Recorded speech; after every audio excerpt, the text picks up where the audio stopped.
സോഡയിൽ ഒളിഞ്ഞിരിക്കുന്ന ആരോഗ്യ പ്രശ്നങ്ങൾ. സോഡ കുടിക്കാത്തവരായി ചുരുക്കം ചിലർ മാത്രമേ ഉണ്ടാവുകയുള്ളൂ.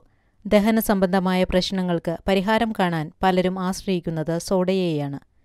ശുദ്ധമായ വെള്ളത്തിൽ കാർബൺ ഡൈ ഓക്സൈഡ് മർദ്ദത്തിൽ ലയിപ്പിക്കുന്നതാണ് സോഡ. ദിവസേന സോഡ കുടിക്കുന്ന വ്യക്തികളുടെ ആരോഗ്യസ്ഥിതി അപകടത്തിലേക്ക് പോകുന്നു.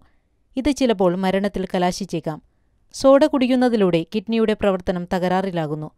പ്രമേഹമില്ലാത്തവർക്ക് പ്രമേഹത്തിനുള്ള സാധ്യത കൂടുതലാണ്. സോഡയുടെ ഉപയോഗം ശരീരത്തിൽ നിർജ്ജലീകരണം സംഭവിക്കുന്നതിന് കാരണമാകുന്നു. ഇതിലുള്ള കഫീൻ മൂത്രത്തിന്റെ അളവ് വർദ്ധിപ്പിക്കുന്നു. ഇതുവഴി ശരീരത്തിൽ നിന്ന് കൂടുതൽ വെള്ളം പുറത്തേക്ക് പോയി നിർജ്ജലീകരണത്തിന് കാരണമാകുന്നു. ഡയറ്റ് സോഡയിൽ ഉപയോഗിക്കുന്ന കാരമൽ കളർ ക്യാൻസറിലേക്ക് നയിക്കുന്നു. രക്തക്കുഴലുകളിൽ കൊഴുപ്പ് അടിഞ്ഞുകൂടി രക്തയോട്ടം തടസ്സപ്പെടുത്തുന്നതിന് ദിവസേനയുള്ള സോഡ കുടി കാരണമാകുന്നു. കുട്ടികളിൽ അമിതവണ്ണത്തിനും സോഡ കാരണമാകാറുണ്ട്. സ്വീറ്റ് സോഡ കുട്ടികൾക്ക് വളരെ പ്രിയപ്പെട്ടതാണ്. എന്നാൽ സോഡയിൽ അടങ്ങിയിരിക്കുന്ന 60% പഞ്ചസാര കുട്ടികളെ പൊണ്ണത്തടിയന്മാരാക്കുന്നു. സ്ഥിരമായി സോഡ കുടിക്കുന്ന പുരുഷന്മാരിൽ ഹൃദ്രോഗത്തിനുള്ള സാധ്യത വളരെ കൂടുതലാണ്.